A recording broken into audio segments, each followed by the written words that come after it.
आज अचानक सस्ता हो गया सोना। भारत ही नहीं, दुनिया भर में सोने के भाव गिरे हैं। नमस्कार दोस्तों, आज के इस विस्तृत और बेहद महत्वपूर्ण अपडेट में हम सोने और चांदी के बाजार से जुड़ी उन सभी बड़ी खबरों और बदलावों पर विस्तार से चर्चा करने वाले हैं जिनका असर सीधे तौर पर आम लोगों की जेब, निवेश की योजना और आने वाले शादी विवाह के सीजन पर पड़ सकता है। हाल ही में अंतर्राष्ट्रीय और भारतीय बाजार से जो संकेत मिले हैं, उन्होंने सोने और चांदी की कीमतों में एक बार फिर हलचल पैदा कर दी है। ऐसे में जो लोग लंबे समय से सोना या चांदी खरीदने की योजना बना रहे थे, उनके लिए यह समय काफी महत्वपूर्ण माना जा रहा है। कई जगहों पर कीमतों में गिरावट देखने को मिली है और इसी वजह से बाजार में चर्चा का माहौल भी बना हुआ है।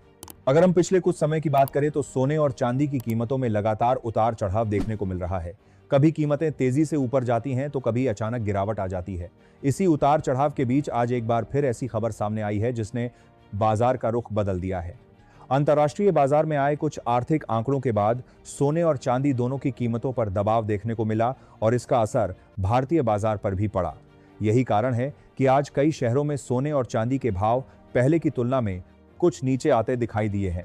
चांदी की कीमतों से शुरुआत करें तो आज सर्राफा बाजार में चांदी के भाव में उल्लेखनीय गिरावट दर्ज की गई है। आज के आंकड़ों के अनुसार 1 ग्राम चांदी का भाव लगभग 269 रुपए के आसपास बताया जा रहा है। वहीं 8 ग्राम चांदी की कीमत लगभग 2152 रुपए के आसपास पहुंच गई है। अगर 10 ग्राम चांदी की बात करें तो उसका भाव करीब 2690 रुपए के आसपास बताया जा रहा है। इसी तरह 100 ग्राम चांदी का भाव लगभग 26,900 रुपए के आसपास चल रहा है और 152 रुपए के आसपास पहुंच गई है। किलोग्राम चांदी का भाव लगभग 2,69,000 रुपए के आसपास बताया गया है। सबसे बड़ी बात यह है कि आज चांदी की कीमतों में लगभग 8,000 रुपए प्रति किलोग्राम की गिरावट दर्ज की गई है, जिसे बाजार में एक बड़ी गिरावट माना जा रहा है। जब भी चांदी की कीमतों में इतनी बड़ी गिरावट आती है तो इसका असर सिर्फ निवेशकों पर ही नहीं बल्कि ज्वेलरी खरीदने वाले ग्राहकों पर भी पड़ता है। कई लोग ऐसे होते हैं जो लंबे समय से सही मौके का इंतजार कर रहे होते हैं ताकि कम कीमत में चांदी खरीद सकें। खासतौर पर शादी विवाह के मौसम में चांदी के बर्तन, सिक्के और गिफ्ट आइटम की मांग काफी बढ़ जाती है। ऐसे में अगर कीमतें कम होती हैं तो ग्राहकों के लिए यह एक अवसर माना जाता है। अब सवाल ये उठता है कि आखिर अचानक इतनी गिरावट क्यों देखने को मिली।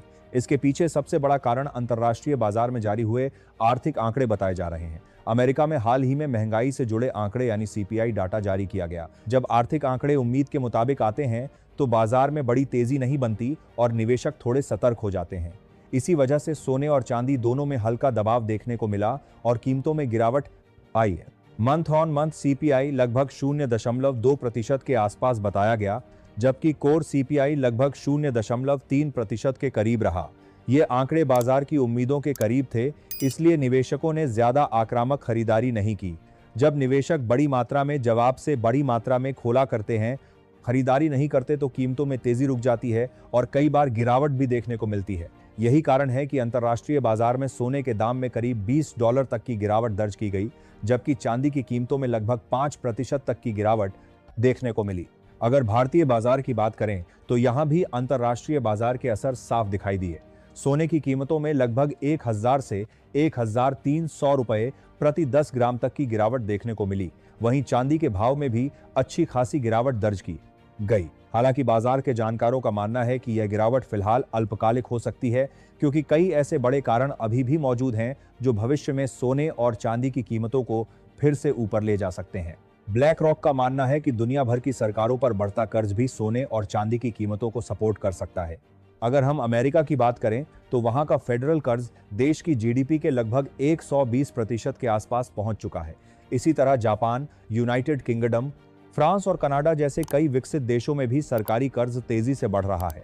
जब सरकारों पर कर्ज बढ़ता है और आर्थिक अनिश्चितता बनी रहती है तो निवेशक अपने पैसे को सुरक्षित रखने के लिए सोने जैसे एसेट में निवेश करना पसंद करते हैं। अब अगर सोने की कीमतों की बात करें तो आज बाजार में 18 कैरेट, 22 कैरेट और 24 कैरेट सोने के भाव में भी गिरावट दर्ज की गई है। 18 कैरेट सोने के हिसाब से आज 1 ग्राम सोने का भाव लगभग 1,800 रुपए के आसपास बताया गया है।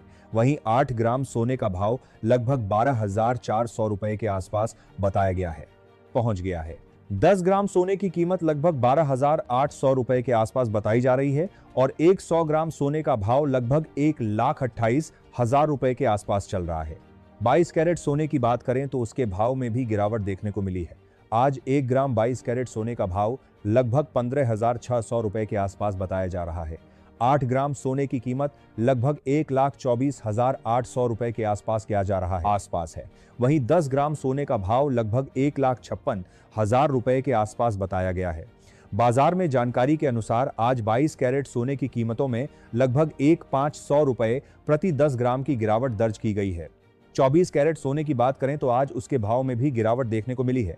आज 1 ग्राम 24 कैरेट सोने का भाव लगभग 16,000 रुपए के आसपास बताया गया है। 8 ग्राम सोने की कीमत लगभग 1,28,000 रुपए के आसपास है और 100 रुपए के ग्राम सोने का भाव लगभग 16 लाख रुपए के आसपास बताया गया है। जानकारी के अनुसार आज 24 कैरेट सोना लगभग 2.0 रुपए प्रति 10 ग्राम तक सस्ता हुआ है। हालांकि यह भी ध्यान रखना जरूरी है कि ये कीमतें आमतौर पर होलसेल बाजार के हिसाब से बताई जाती हैं। जब ग्राहक ज्वेलरी की दुकान पर सोना खरीदने जाते हैं तो उन्हें इन कीमतों के ऊपर लगभग 3% जीएसटी और मेकिंग चार्ज अलग से देना पड़ता है, इसलिए वास्तविक कीमत थोड़ी ज्यादा हो सकती है। सोना खरीदते समय एक और महत्वपूर्ण बात का ध्यान रखना चाहिए और वह है हॉलमार्क। सरकार ने सोने की शुद्धता सुनिश्चित करने के लिए हॉलमार्किंग को अनिवार्य बनाया है, इसलिए जब भी आप सोना खरीदें तो यह जरूर देखें कि उस पर हॉलमार्क का निशान हो। सुनिश्चित होता है कि सोना शुद्ध है और उसकी गुणवत्ता सही है। आईडीएस पीस चांदी की बात करें तो उसमें एक और खास पहलू है जो उसे सोने से अलग बनाता है। चांदी का उपयोग सिर्फ ज्वेलरी में ही नहीं बल्कि कई औद्योगिक क्षेत्रों में भी होता है। इलेक्ट्रॉनिक्स, सोलर पैनल, मेडिकल उपकरण और कई आधुनिक तकनीकों में चांदी का इस्तेमाल किया जाता है। इसी वजह से जब औद्योगिक मांग बढ़ती है तो चांदी की कीमतें तेजी से ऊपर जा सकती हैं और जब मांग कम होती है तो कीमतें गिर भी सकती हैं। इसी बीच एक नया ट्रेंड भी सामने आ रहा है और वह है नए प्रकार के निवेशकों की एंट्री। पहले सोने की खरीदारी मुख्य रूप से सेंट्रल बैंक और ज्वेलरी उद्योग द्वारा की जाती थी, लेकिन अब डिजिटल करेंसी से जुड़ी कुछ कंपनियां भी सोने में निवेश कर रही हैं। उदाहरण के तौर पर टेदर नाम की एक बड़ी स्टेबल कॉइन कंपनी ने करीब 140 टन सोना अपने पास जमा किया है। यह संकेत देता है कि आने वाले समय में सोने की मांग और भी बढ़ सकती है। इसके अलावा गोल्ड ईटीएफ और ईटीपी जैसे निवेश साधनों में भी निवेश लगातार बढ़ रहा है। रिपोर्टों के अनुसार गोल्ड ईटीपी की कुल होल्डिंग 4,000 टन से ज्यादा हो चुकी है और पिछले वर्ष इसमें लगभग 25% तक की वृद्धि देखी गई। इसका मतलब यह है कि बड़े संस्थागत निवेशक अभी भी सोने को एक सुरक्षित और भरोसेमंद निवेश मानते हैं। कुल मिलाकर देखा जाए तो मौजूदा समय में सोने और चांदी के बाजार में हलचल जरूर है, लेकिन यह बाजार हमेशा लंबे समय में अपनी दिशा तय करता है। इसलिए समझदारी यही है कि जानकारी के साथ निर्णय लिया जाए और बाजार की गतिविधियों पर नजर रखी जाए। आने वाले दिनों में आर्थिक आंकड़े, वैश्विक घटनाएं और निवेशकों का रुख तय करेगा कि सोना और चांदी किस दिशा में आगे बढ़ेंगे। फिलहाल बाजार में आई गिरावट ने उन लोगों के लिए एक अवसर जरूर पैदा किया है जो लंबे समय से सही मौके का इंतजार कर रहे थे।